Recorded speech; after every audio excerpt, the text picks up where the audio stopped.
看真实案例，品人间悲欢。大家好，我是瑞，欢迎打开 M2 档案。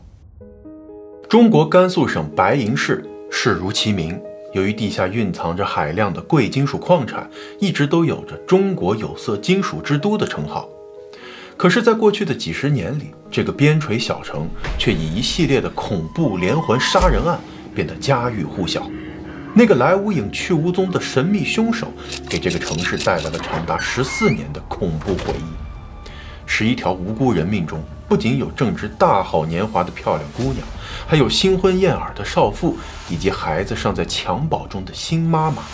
最令人发指的是，连刚满8岁的小姑娘都惨遭毒手。这些女子不仅死状凄惨，生前遭受侵犯，有人还被割走了身体器官，残忍和恐怖程度令人发指。哪怕时至今日，都还有当地的老年人会时刻提醒家里头爱美的年轻姑娘，出门别穿红色连衣裙，一个人在家的时候一定要锁好门窗。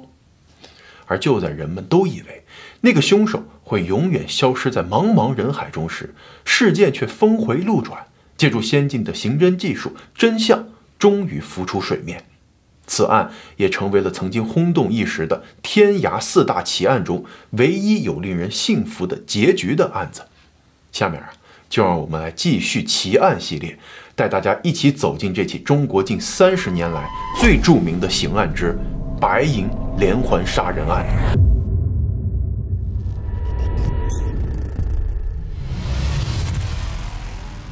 在犯罪心理学上有关连环杀手的研究一直都层出不穷，但是基本上都有一个共识，那就是不管他们杀了多少人，第一个受害人永远是最重要的。因为凶手在第一次犯案时，通常都会选择一个最稳妥和最保险的目标，具体体现在长时间的跟踪踩点，甚至会主动接近受害人，取得他们的信任，并且在作案的时间和地点上反复斟酌，确保万无一失。但是呢，也由于是第一次作案，经验不足，通常凶手也会在现场留下更多的线索，因此警方想要抓到凶手，对第一位受害人的研究和调查必须是重中之重。白银连环杀人案中被确认的第一名受害者是一位年仅23岁，被人称作小白鞋的漂亮姑娘。那是1988年的5月26日下午6点，白银市公安局白银区分局收到一名男子的报案，说自己的妹妹在家中被人杀死了。一开始警方还以为听错了，反复跟对方确认，你说杀人了，真的杀人了？要知道当年的白银虽算不上是夜不闭户路不拾遗吧，但是治安状况绝对也是杠杠的。这主要得益于全市的最大企业白银有色金属公司效益极好，连续多年全国同产业创收第一，工人们的收入个顶个的高，仓廪实而知礼节嘛，自然就不会生出什么偷鸡摸狗的心思，更别说是杀人这种恶性事件了。可是等到了现场，警察才知道报案人所言非虚啊。根据当时出警的一位张姓民警回忆，一进屋，身边2个稍微年轻一点的警察就被血腥的杀人现场吓得脸色煞白。几分钟后，去年刚入职的一个小警察便冲出门去剧烈的呕吐，而在场资历比较老的张警官也被面前的一幕吓傻了眼。后来警方给出的尸检报告，受害人全身半裸，上衣被拉到了脖子上，全身26处伤口集中在上半身，但是致命伤却是脖子的颈动脉被割开，鲜血甚至喷到了墙上和天花板上。尽管受害人的裤子被脱掉，但是却没有被侵犯的痕迹。凶手在他的大腿内侧留下了一个不完整的血手印儿，门锁上也提取到了几枚血指纹。尸体被发现的时候依然有体温，法医推断他死亡的时间不会超过5个小时，也就是说，他是在中午刚过，光天化日之下被人入室杀害的。而他所在的这间厂里分配的单身宿舍，距离父母还有兄嫂所住的房子只有1墙之隔。至于尸体被发现的过程目前有2种说法。一呢是来自于1994年白银当地报纸的报道，说案发当天死者的哥哥其实也在家休息呢。吃完午饭后，他听见妹妹房里传来了很大的音乐声。哥哥一开始还觉得吵，想要过去提醒一下，但想到妹妹年轻嘛，又喜欢跳舞，估计是在房间里头自娱自乐，所以也就放任她去了。大概半个多小时后，音乐被调低，最后干脆被关掉，于是他更没有理由过去看一眼了。直到晚上6点多，哥哥去叫妹妹吃晚饭，才发现了她被害的恐怖一幕。而另一个说法呢，来自于2016年凶手落网之后，网易每日人物板块的记者对当年受害人家属的一次专访。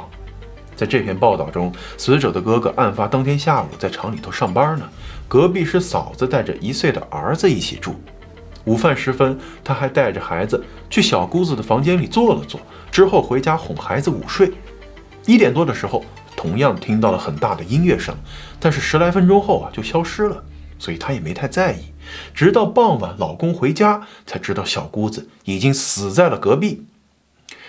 说来也令人唏嘘啊，惨剧发生后，这家当婆婆的一直怪罪儿媳，觉得她听到了杀人的动静，故意不过去查看，才导致女儿惨死。百口莫辩的儿媳在巨大的压力下跟老公离婚，带着孩子离开了白银这片伤心地。而家里的另一个儿子，也就是死者的弟弟，在目睹了姐姐被害的惨状后，就患上了抑郁症，最终在凶案发生后的第2年结束了自己年轻的生命。你说好好的一个家，一夜间是妻离子散，家破人亡。其实根据白银警方分析呢，这事儿真的不能怪儿子或者是儿媳，凶手不仅是精心策划，而且心理素质惊人的强大，才敢在明知隔壁有人的情况下，肆无忌惮的大白天杀人啊！凶手很可能是一进门就控制住了受害人，并且把屋里的收音机音量调到最大，用来掩盖杀人发出的动静，并且在作案后简单清理了现场，从容不迫的从正门离开。面对这样丧心病狂的冷血杀手，估计当时如果真的有好人过去看了看，也就是再送一颗人头而已啊。尽管死者没有被侵犯，但是由于他的尸体在发现时衣衫不整，所以警方一开始的侦破方向是情杀或者是强奸杀人。经过走访发现，死者因为长相漂亮水灵，打扮时髦，是厂里远近闻名的厂花啊。由于喜欢跳舞，还多次在汇报演出的时候获奖。因为平日里喜欢穿一双白色的鞋子，被人称为小白鞋。警察调查了小白鞋的男友，结果发现他不仅没有作案时间，而且指纹和掌印也和现场发现的凶手痕迹不符。之后他们又接连调查了一些平时跟小白鞋有过接触的异性工友，或者是可能对他有意思的暗恋对象，但是都一一排除了嫌疑。与此同时，案发现场非常凌乱，似乎凶手还专门翻找过财物才离开。受害人家属也回忆说，小白鞋手上一块手表不翼而飞了，所以呢，也不能排除是入室抢劫杀人。可惜的是这个时间刚好是附近农民进城务工的高峰期市区路口那些打零工的熙来攘往，要想从这些人中找到凶手，无异于大海捞针。就这样，时间一天一天过去，警方没有逮捕任何一位嫌疑人。而这桩血案也慢慢的在人们的记忆中淡去。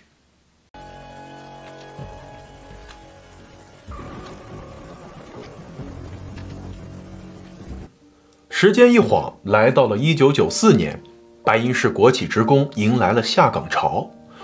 中国政府在上个世纪90年代中叶开始了全国范围的所谓抓大放小、减员增效的国企改革，城镇大批工人面临失业。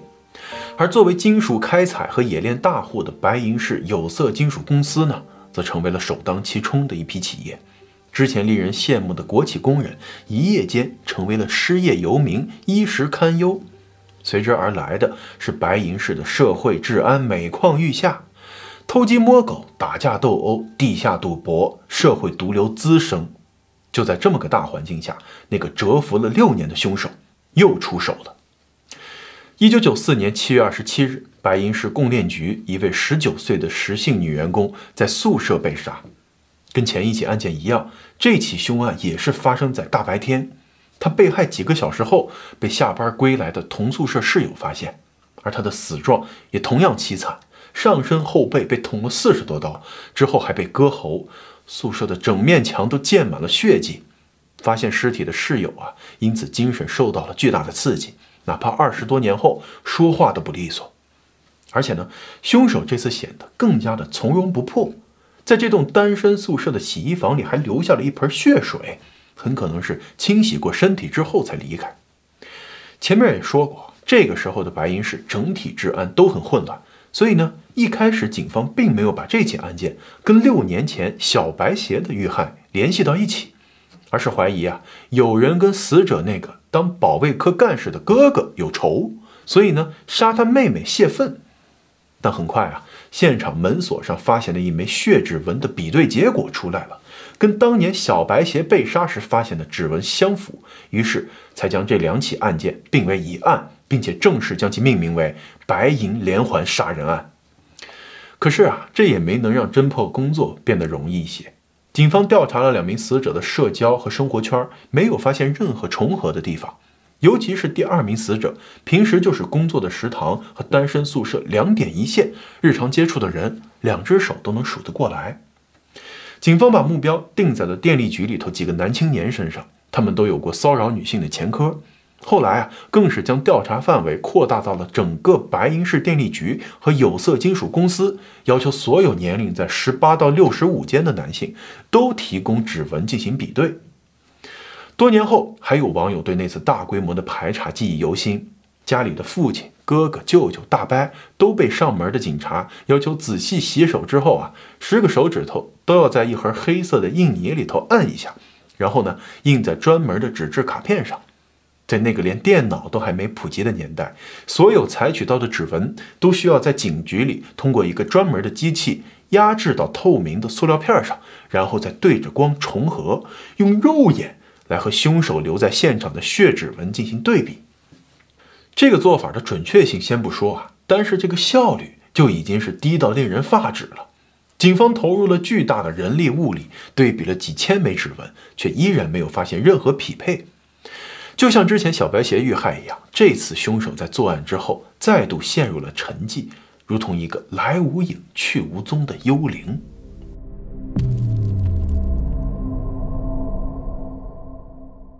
时间又过去了4年，这期间整个白银市不管在经济上还是治安上都持续走着下坡路，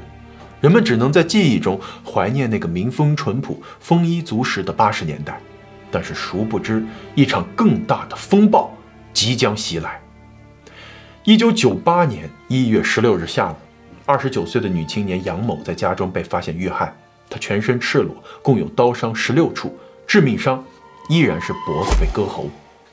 警方赶到现场后，发现她其实已经被害至少3天了。因为单身独居，所以直到几天后才被邻居发现报警。最可怕的是，这位死者被发现的时候没了耳朵，切面平整，很有可能是凶手特意割掉带走的。而更令警察没有想到的是，他的死其实才刚刚拉开了白银历史上最黑暗的1年。根据公开记录显示，1998年白银就发生了4起手法相近的杀人案，其中2起案件相隔只有短短4天。当时办案的警察回忆说，有一次他们还开会讨论前一桩杀人案的案情呢，就听见窗外有人惊恐的大喊：“我们家有人被杀了！”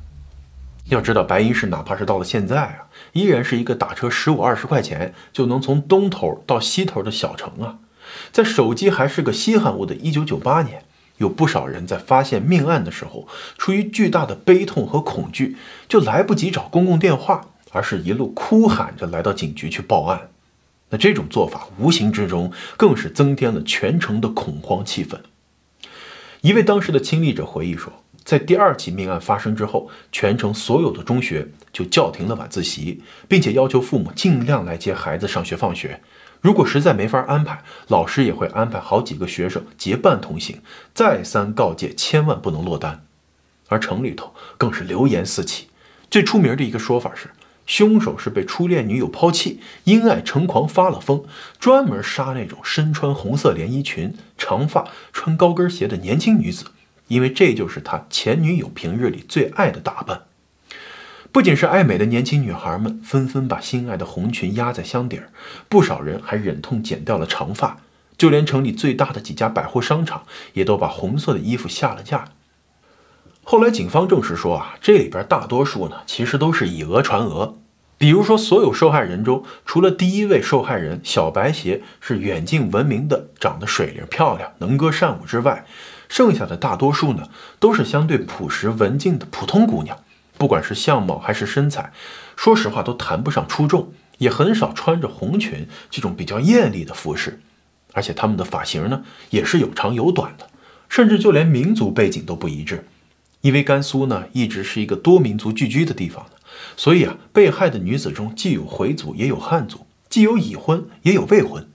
也就是说啊，这个凶手在选择受害人这上面，除了都是女性这一点外，并没有其他什么特别的标准，甚至显得有点随机。而这里面啊，最令人痛心的是一个年仅8岁、小名叫苗苗的小女孩。按照时间顺序，苗苗是凶手杀害的第6名受害人。但是在当年的卷宗文件中，他被称为第5号受害人。为什么会出现这样的前后不同呢？这里面的缘故啊，我们之后会说。1998年7月30日，白银市供电局职工曾某下班回家，发现房门大开，放暑假在家的女儿不见人影。想起最近接连发生的命案，父亲心里咯噔一沉，他赶紧叫上街坊邻居出门各处找人，但是却一无所获。而就当他失望回家，正考虑是否要报警时，突然看见家里的大衣柜门半掩着，里面隐隐约约的似乎蜷缩着一个人。他用颤抖的手拉开衣柜的门，却看到了心碎的一幕。女儿脸色发青，早已没有了呼吸，下半身没穿裤子，脖子上还缠着一条皮带。法医鉴定后发现女儿死于窒息，凶器就是那根皮带，而且她死前还遭受了侵犯。从他体内提取到了凶手的精液。一开始啊，警方并没有把这个案件和白银连环杀人案联系在一起，因为被害人不管是年龄还是遇害方式，都跟之前几起案件完全不同，所以呢，就怀疑这是一个新的变态所为。可是就在进行现场勘查的时候，警察发现茶几上摆着一个茶杯，里面还有没喝完的茶水。叫来苗苗的父母辨认后，他们证实了这些茶叶和茶杯都是家里头的东西，但是在案发的当天，他们都没有喝过茶。一个8岁的孩子不可能自己在家里头泡茶喝的，那么这杯茶很可能就是凶手留下的。于是呢，他们提取了茶杯上的指纹，发现除了死者苗苗的之外，还出现了另一个人的指纹，而这几个指纹跟白银连环杀人案的凶手的确完全匹配。看到这个结果，白银市警察局长气得拍桌子大骂：8岁的孩子呀，怎么下得去手啊？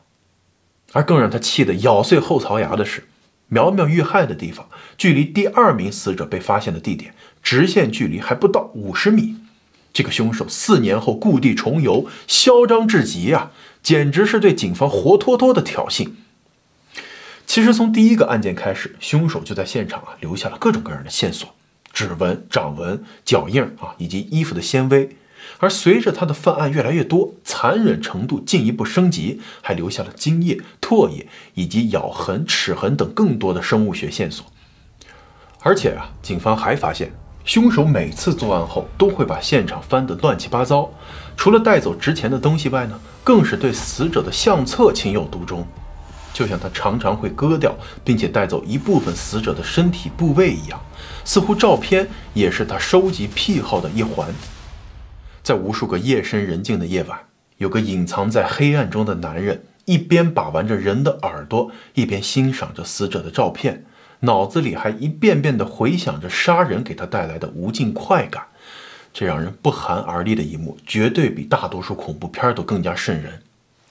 可是呢，即使有如此多的线索，白银警方也在1年中进行了5次大范围的排查，还把范围扩大到了邻近的几个县城，却依然无法找到相匹配的嫌疑人。面对警方的一筹莫展，民众从一开始的恐慌，慢慢的转化为了愤怒和指责。有人干脆把公安局称作是粮食局，里面养的那些都是干吃饭不干活的废物。还有各种各样的谣言四起，有说凶手其实就是警察内部人员，是他们互相包庇才迟迟不能破案。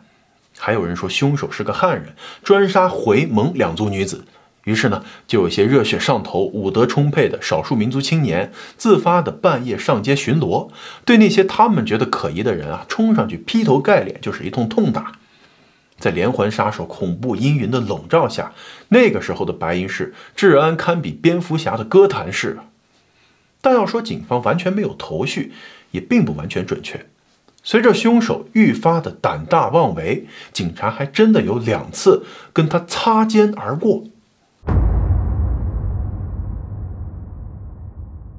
第一次是在1998年的冬至，一位名叫于秀兰的女子一大早去附近的公共厕所方便，结果刚进入没多久，就听见身后传来了沉重的脚步声。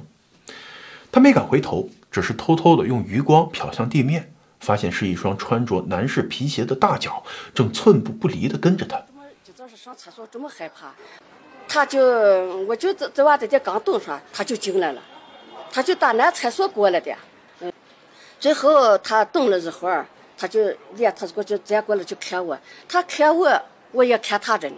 女厕所里头来了男人，而且里面除了他俩空无一人。这把于秀兰吓得心脏砰砰直跳，她转身想往外跑，但却发现那个人早就把门口堵了个严严实实。也就是这面对面的一眼，于秀兰看见那是一个戴着口罩的男人，1.7米、1.8米的个头，黑发方脸，穿着一件背后印有字母的夹克，手里还攥着一团卫生纸。我就看他苗头不对劲，这时我听他可能走过政治道子着呢，钥匙链链，嚓啦啦这么一响，哎呀，我就害怕，我就不由我就害怕，我就腿就站在过头的，我说这还到气呢，怎么还动下呢？我说动下完是，那把你这叫个啥，走到厕所啥了？直觉告诉于秀兰啊，他就是想用这团纸堵住他的嘴。见于秀兰已经发现了自己，男人彻底不装了，以极快的速度戴上一双白手套，并且不知道从哪里掏出了一把带锯齿的刀，抵住了于秀兰的脖子，压低声音对她说：“不要紧张，不要害怕。”尽管只有短短8个字，但是能听出来是本地口音。他说：“你不要着急，不要害怕。”我说：“我他妈着呢，你拿刀子来害我的命来了，我怎么不害怕不着急？我是听这个口音是兰州人。”这时的于秀兰脑子里只有一个念头，她要拿刀害我的命。于是啊，她也豁了出去，抓住对方拿刀的手，拼尽全力把他往后推。幸好啊，于秀兰是一位白银矿场的家属，来这之前呢，一直在老家干农活，力气比一般的女生也要大。再加上生死关头，他小宇宙一爆发，竟然真的把那人给推了个踉跄。趁对方那一下重心不稳的机会，于秀兰从公厕夺门而出，一路往附近的家属区狂奔。我穿了个拖鞋都2半起人，是我老头子的。我就说啥？我说越是想起越害怕，我就喊，我说是救命啊！那个时候声音都没有了，反而就是吓得，最后我就回去。这片区域啊，多半都是之前修的平房，有好几家人呢养着看家护院的大狗，听见他的动静，狗子们也跟着狂叫起来。也许是看见动静闹得实在太大，那个拿刀的男人并没有追过来。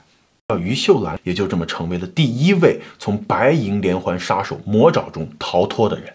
回到家后啊，惊魂未定的她在丈夫的陪伴下去厂里的保卫处报告，保卫处呢也不敢怠慢，马上报给了警方。可惜的是，这个时候白银市绝大部分警力都投入在了大规模排查上面，仅将此事认定为耍流氓，并没有引起太大的重视。直到3天后，于秀兰的邻居崔金平在家中遇害，全身22处刀伤，双手、耳朵以及乳房都被割走，现场惨不忍睹。他也成为了1998年被凶手杀害的最后一位受害人。崔金平遇害后，警方认定之前于秀兰见到的那个戴口罩的男人有重大作案嫌疑，于是向他寻求合作。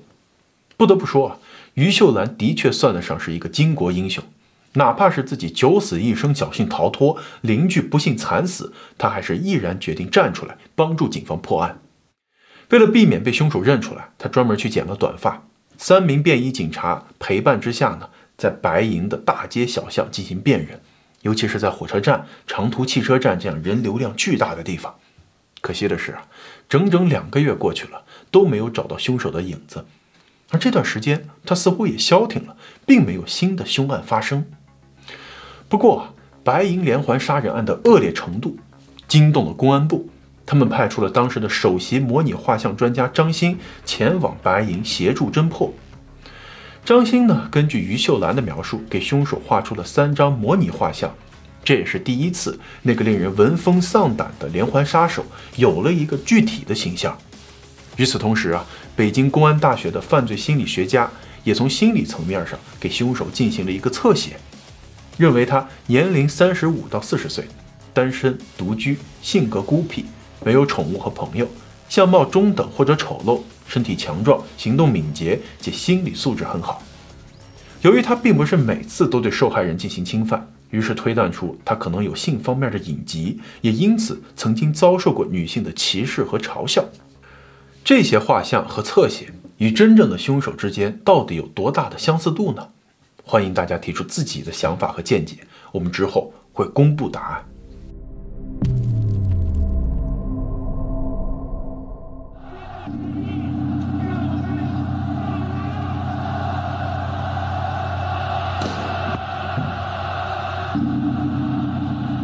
时间跨越到千禧年后，距离上一次白银杀手作案已经过去了整整2年。在这期间，白银市的经济和治安都有所好转，似乎1998年的血腥杀戮就是人们记忆中的一场噩梦。然而万万没想到，那个阴魂不散的恐怖杀手又再度现身。2000年11月20日，28岁的女工罗某在家中被害，同样是全身遍布刀伤，颈部被割开，双手缺失。2个多月后的春节期间，有一位下夜班的女工被人尾随，好在这位女子的反应非常敏捷，见对方企图在她开门的时候挤进屋子，她狠狠一脚把她给踹翻在地上，并且迅速地锁上房门。而那个蒙面男人却并没有就此离开，而是在房前房后转了好几圈，在发现窗户也都被锁死之后，他就那么站在外面，直勾勾地往里看。女子被这一幕吓得手脚发软，赶紧打电话叫老公回家。结果即使是看到丈夫回家，那个男人居然还不走，又在窗户外出现。3个人就这么在屋里屋外的僵持着，气氛既紧张又诡异。直到几分钟后，警察接到报警后赶来，那个男人才匆匆逃离。可是啊，让人惋惜的是，根据当天在现场的民警回忆，他在过来的路上就看见了一个跟夫妻2人描述比较类似的人。虽然没有蒙面啊，但是黑灯瞎火的，也没看清对方的长相。得知此事的白银市警方当晚就在周边区域进行了拉网式的排查，结果却再也没有找到那个神秘男子的影子。如果说他就是白银连环案的杀人凶手，那么这次啊，可以真的说得上是实质意义上和警方擦肩而过。4个月后，白银区妇幼保健站的28岁女护士张某在家中遇害，死前曾经遭受了侵犯。这次的受害人在凶手离开后还一息尚存，挣扎着拨通了110报警电话。只可惜他的喉咙已经被割断，用尽全力也只能发出模糊的几个声音。接线警员后来从录音中反复辨认，勉强能听出长发和本地这俩词儿。案发地点水川路距离白银分局刑警支队仅1街之隔，而且死者所在的楼房只有1个出口。如果能够第一时间快速定位，迅速出警，很可能跟凶手迎面撞上。只可惜啊，当时的技术还做不到这一点，于是警察和杀人狂再一次失之交臂。8个月后的2002年2月9日，再度发生命案。和之前不同的是，这次的作案地点并不是在死者的家中，而是一间名叫陶乐春宾馆的3楼的一间客房内。一位姓朱的25岁女子被害。按理说啊，就算是当时还没有普及摄像头吧，但是大白天的在宾馆里头进进出出而没被人看到，也是件不容易的事儿啊。很大可能是凶手对这个地方非常熟悉，知道有后门或者安全通道一类可以撤离的地点。案发后，警察第一时间排查了当时入住的所有客人，并未发现可疑人等。而且呢，这间宾馆的大门距离马路斜对面的派出所只有不到50米的距离。又是一起艺高人胆大的作案啊！而在这次杀人之后，凶手突然停止了作案，那个游荡在白银市上空整整14年的恐怖恶魔消失得无影无踪。一开始呢，人们依然是生活在恐惧和焦虑当中，毕竟之前也有过凶手在沉寂数年之后突然再度出现，大杀四方。可是随着时间慢慢流逝，几年甚至10几年过去了，白银市的居民才意识到，也许啊，这次他是真的不再回来了。关于他的消失有2种猜测，一呢是他可能是在外地犯案后被捕了，要么是坐牢，要么是吃了枪子儿。二啊，是他可能是因为仇杀或者是意外已经死了。其实这也很符合这个经典的连环杀人犯的特点嘛。根据犯罪心理学的理论，对于他们来说，杀人是一种比赌博、吸毒和性都更加强烈的快感刺激，除非有某种巨大外力的介入，否则他自己是不可能金盆洗手的。那他最后2次作案的地点之所以选在警察局隔壁动手，也很符合连环杀手的心理动机啊。因为他们当中的很多人内心深处其实是渴望被抓的，因为这样才能真正停止那种越杀越停不下来的怪圈。但是白银杀手也是这里面的一员吗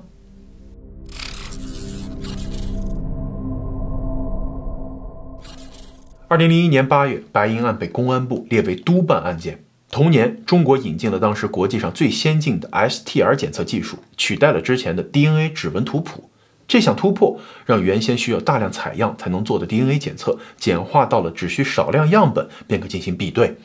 与此同时，由于电脑的普及和互联网的飞速发展，中国国家法医 DNA 数据库也初具雏形，而白银案中发现的凶手指纹和 DNA 也成为第一批使用这个技术进行检测比对的案件。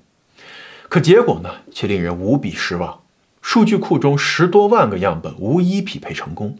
也就是说，目前在押的重刑犯以及近3年中被执行死刑的死刑犯当中，并没有白银连环杀人案的凶手。但是啊，这次比对却也带来了一桩意外收获。1997年3月28日，内蒙古包头市第2冶金公司的一名20岁女职工在单身宿舍中遇害。凶手在他身上留下的精液样本被发现和白银案的凶手一模一样，这也是为什么之前说到的小女孩苗苗一开始呢被认为是5号受害人，但是最后却成为了6号。原因啊，就是这起包头命案最后被合并入了白银案。那这个发现证实了警方猜测的凶手曾经多地流窜作案。结合之前目击证人的描述，他有可能是附近的村民，利用农闲时节进城打工，而且还不只是白银一处。可是啊，甘肃作为中国内陆的枢纽，和内蒙古、陕西、新疆、四川、青海多个省市相连，这一发现无异于将白银连环杀手的杀人版图无限扩大，侦破难度也随之陡增。2004年，白银市公安局向社会公开了一份白银市公安局侦破系列强奸杀人案的宣传提纲，里面第一次公开证实了白银的确有一个杀人狂，而且悬赏20万元向全社会收集线索。要知道那个时候白银的房价也就是几百块一平啊，20万足够买2、3套房子了。公安局本想着重赏之下必有勇夫，也许会有人因为巨额赏金而协助击凶。可是12年的时间过去了，期间尽管也有些见钱眼开的人啊，拿着假信息想要蒙混过关，但是都被一一证实和本案无关，真凶依然成谜。而在漫长的28年时间里，白银市一共换了10任公安局局长，上千名警察参与调查，其中4任经办负责人中的2位因病去世。当年那些看到尸体会忍不住呕吐的年轻的小伙子们，也成为2病染霜即将退休的老警察。这里面啊，最令人唏嘘的是一位名叫张国孝的警察，他是个土生土长的白银人，曾任白银公安分局副局长、刑事侦查支队支队长等职位。1988年，小白鞋遇害案也是他警察生涯中经手的第1起凶杀案。之后的20年里，侦破白银系列凶杀案就成为了他工作和生活中最重要的一部分。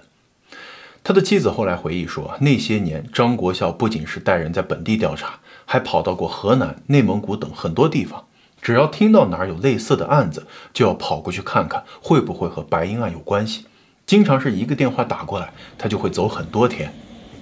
1998年，白银案凶手疯狂作案的时候，张国校被提拔成了案件负责人，之后更是24小时连轴转啊，桌子上5部电话，这个响了那个响，根本就没有停歇的时候。巨大的压力下，老张一天只睡几个小时，全靠烟和茶在那顶着。后来老婆都怀疑他是不是办案子办癔症了。有一天半夜，张国校一声大叫之后坐了起来，将身边的老婆惊醒了。只见他满头大汗地喊：“就是他，凶手就是他！”在意识到老公是在做梦时，老婆吓得一句话都不敢说，只有等他喊完了，才摇着他的胳膊把他喊醒。清醒过来的张国校愣愣地在床上坐了半晌，双眼血红，然后突然流下泪来，看得老婆也是一阵心酸啊。2006年，张国校被查出患有肺癌，医生认为这跟他多年的工作压力和不健康的生活方式有直接关系，他这才不情不愿地从工作岗位上退了下来。但是即使在养病期间啊，一有同事过来看望，还说不上几句话，他就要跟别人追问白银案的进度。可是每次得来的消息都会令他失望。2009年，张国校的病情进入了晚期，自知时日不多的他常常躺在床上跟老婆交代身后事，而他说的最多的依然是没有破获白银案。在最后一次提起时，这个西北汉子忍不住哭出了声。他对妻子说，自己这辈子最大的遗憾就是没能看到凶手被绳之以法，但是他依然相信这个案子肯定能破，希望到凶手伏法的那一天，妻子能够来坟上告诉他。2天之后，张国校病逝，离开的时候只有56岁。2011年，在著名的天涯网站上，有人在一篇名为《白银连环杀人案最新线索汇总，一定可以破案》的帖子下面，抛出了一篇当年办案警察给凶手写的公开信。在这封信里，作者把那个不知名的凶手称作是谭疯子，来源于他小时候老被人讲给他听的一个精神病杀人狂魔的故事。对这个追捕了20多年的一生宿敌老谭，他有很多的话想说。下面就让我们来引用这封信里面的几段话。老谭，我去了你去的地方，看到尸体的时候，我怒不可遏。我发誓抓到你，一定不让你站在法庭上，我要亲自下手解决你。可是这又能怎么样呢？我始终没能抓住你。这对于晚辈和被害人遗族来说是一生的罪人。我已经快没时间了，但是只要我在白银一天，我就打算搜捕你，直至离任的那天。请你相信我，没有我，后辈们也必定会把你逮捕归案。对比从前，我们的变化也很大，请务必别比我先死，我们必定会见面的，对吧，老谭？网上一直有人说这位署名为白银老警察的作者就是2年前去世的张国校。他的儿子为了完成父亲的遗愿，把这封信整理之后发到了网上，为的就是要唤起公众对这起案件的关注，运用一切可以用到的力量，挖出那个沉寂近10年的连环杀人犯。而他的目的也的确达到了。白银连环杀人案在天涯社区很快就引发了极大的讨论热度，最后更是被网友们评为天涯4大奇案之一。在那些动辄上万回帖的高楼里，有分析案情的，有脑洞凶手的，还有很多人把这起案件跟韩国华城连环杀人案对比。尤其是在奉俊昊导演的《杀人回忆》引起轰动之后，更是有人悲观地认为，白银案可能会像电影的结局那样，凶手最终隐于人群，逍遥法外。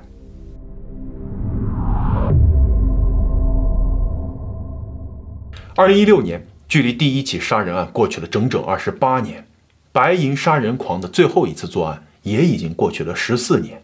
就当几乎所有人都对抓到凶手感觉到心灰意冷，希望渺茫之际，新的线索突然出现了。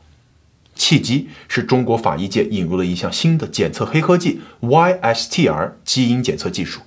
也就是我们之前在第7号嫌疑人那个视频里头讲到过的，通过亲属 DNA 比对重构家族族谱，从而锁定凶手。简单来说，这个原理是利用了人类 Y 染色体中特有的遗传性，因为相较于女性的 XX 染色体，男性的 XY 里面那个 Y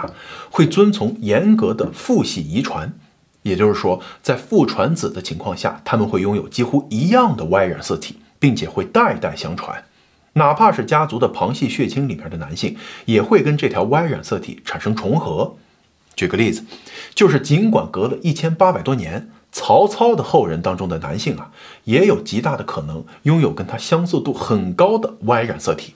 而且呢，通过上面的遗传点位进行分析，还能判断这个人和曹氏家族的远近亲疏，比任何一种有文字记载的家谱都靠谱。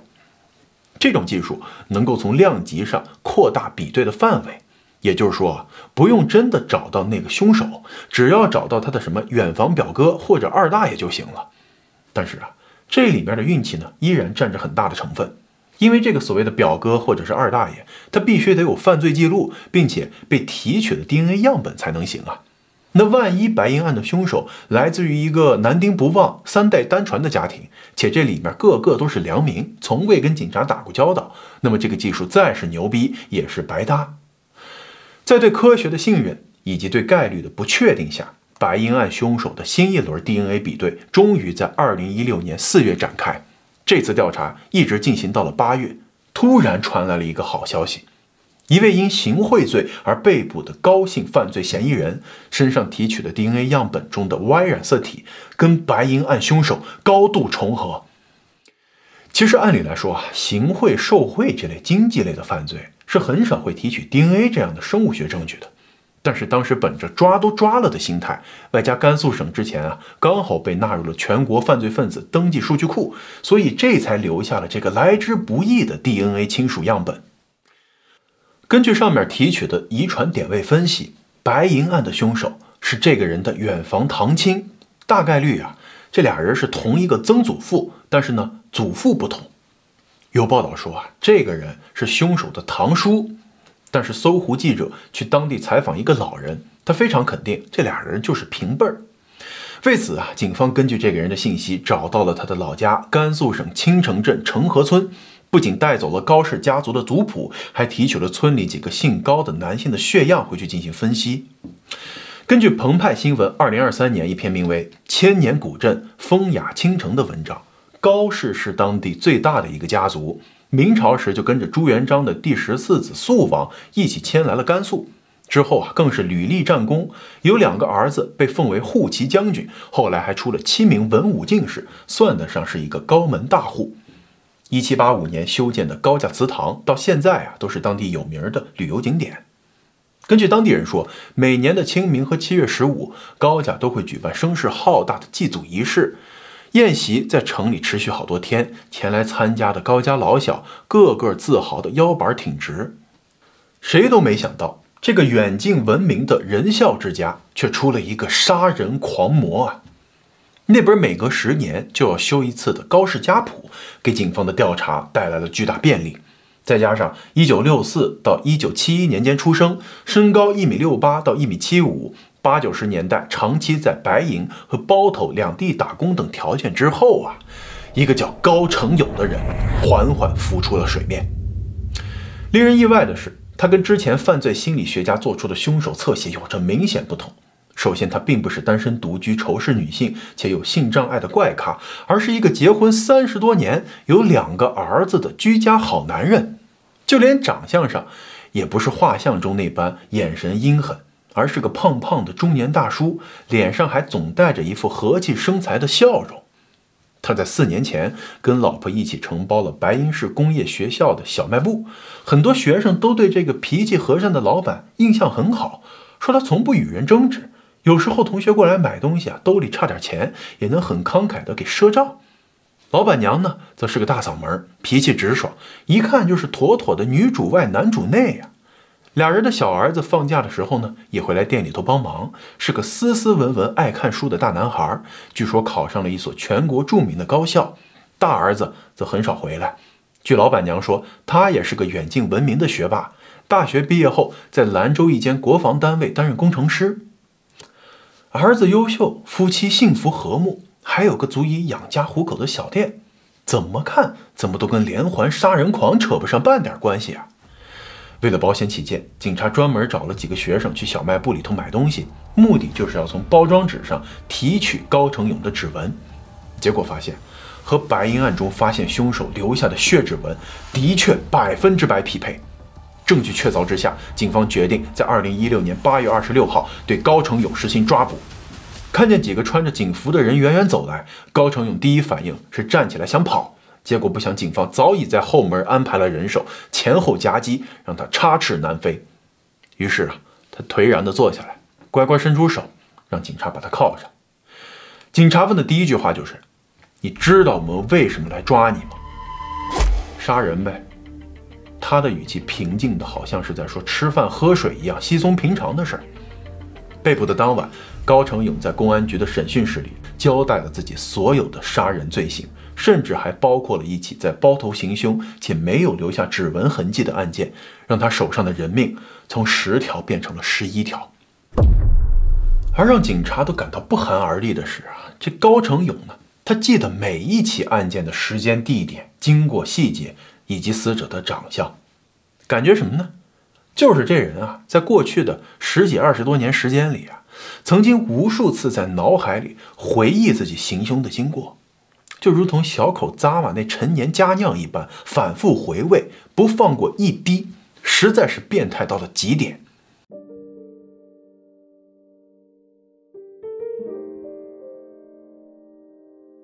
当时我做的这个房主任的这个情况，他这个你看，他最后画的这个人是个裸体，他画的这个房子呢，你看像猛一看像个庙，这个样一看就是个狠手，像个庙嘛，你看，这就是他内心的东西嘛。就是从这个角度上说的话，就是说他这个人格的分裂嘛，表现出来的他的人格呀，表面你看他的这个表面情况是。很善良的一个人不善于言谈，但是他内心世界跟他这个表现出来的是完全相反。问到有关他的作案动机，他则很简单的一笔带过，说一开始是为了钱，觉得白银厂里的工人呢有钱，尤其是女孩子总有点金银首饰，所以想抢来出来花。结果呢，那个姑娘反抗的厉害，还想喊人，于是就把她割了喉。在鲜血喷涌出来的那一刻，他感受到了一种前所未有的快感，从此就如同上瘾了一般，欲罢不能。可是尽管他说的轻巧，但是从警方对他的成长背景调查里，还是能够大概补充出一个杀人狂的成魔之路。高成勇于1964年出生在甘肃省兰州市榆中县，距离白银市其实只有35公里。他高中的时候成绩不错，身体素质也很好。84年的时候，高中毕业，还考过一次飞行员，第一次体检都过了，但是最后却被刷了下来。至于这次落榜呢，有2个说法。村里的老人说是因为全县只有1个飞行员的名额，高成勇最后一刻被一个关系户给顶了下来。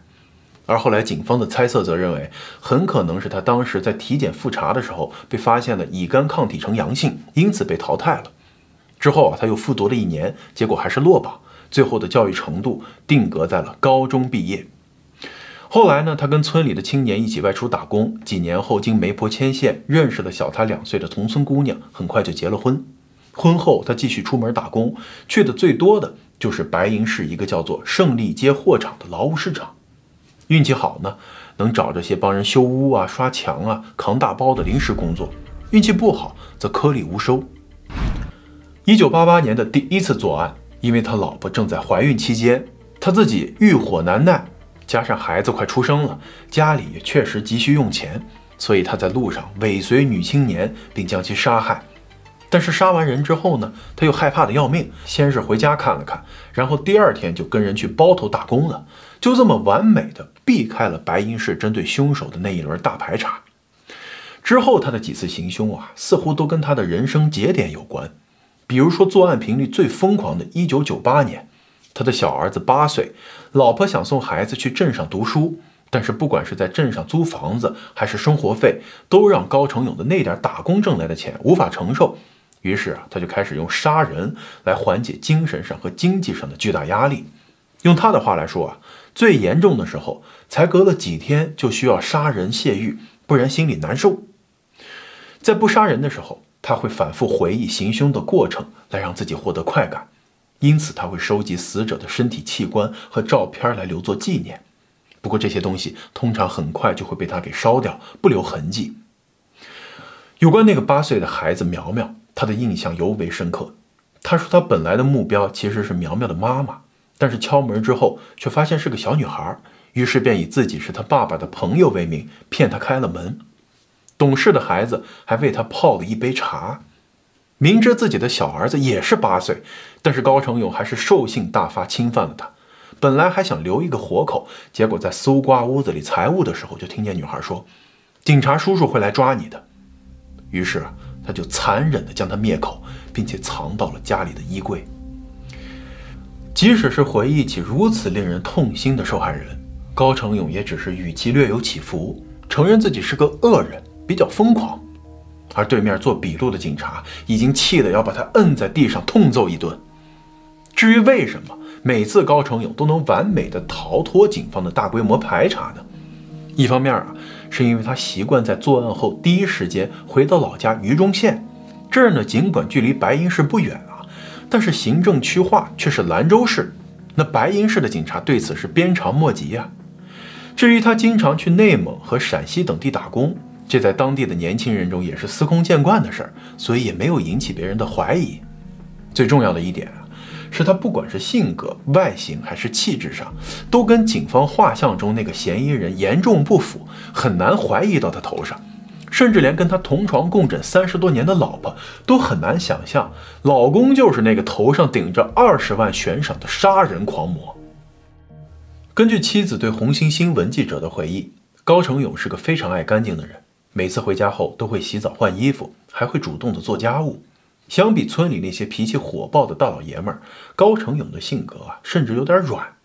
比如说，他曾经在镇上的舞厅里头跟人打过一架，被人捅了一刀，结果呢，高成勇只是拿了2000块钱私了完事儿了，因此还被老婆埋怨说是3棍子打不出个屁来。可是如果咱们开启上帝视角，那他的这些行为背后都是有更深层次的原因的。他总是喜欢穿着黑色或者是深色的衣服，因为这样即使是血迹溅上去也看不出来回家马上洗衣物，是害怕老婆在洗衣服的时候洗出一盆血水来。而被人捅了也不敢找警察，大概率是因为他害怕那样会自投罗网。而这些在别人眼里的怂，最终都转化为了他对受害人的狠。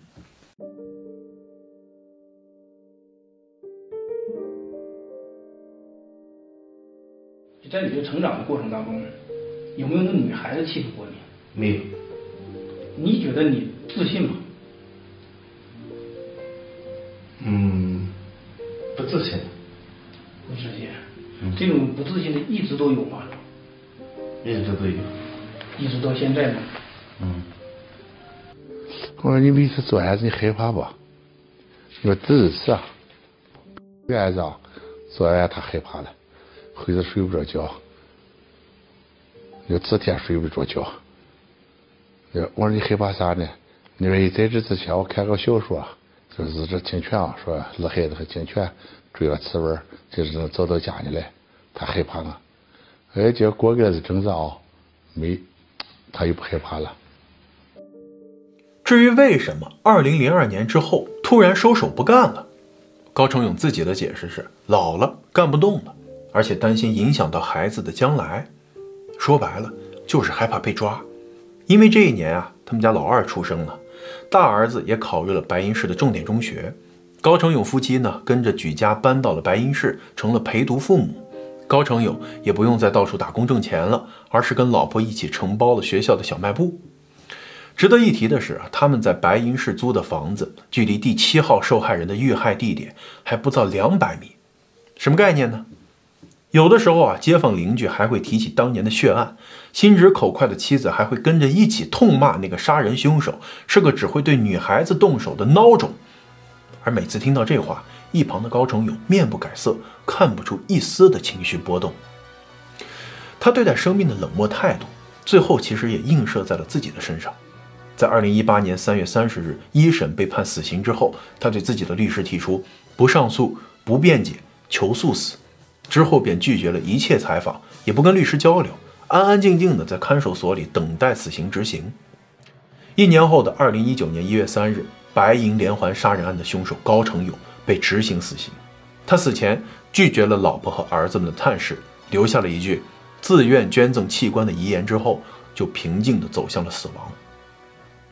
在高成勇已死的消息传出之后，白银市有人放起了鞭炮，还有不少女性翻出了压箱底儿的红衣红裙，走上街头庆祝凶手终于伏法。而在不远处，60多岁的王福芬在家里倒了一杯酒，拿出了丈夫张国孝生前的警官证，抚摸着上面那张泛黄的照片，喃喃自语道：“老张啊，你终于可以不再惦记了。”经历了31年的岁月，所有的白银人都可以在此刻长舒一口气，说出那句“善恶终有报”。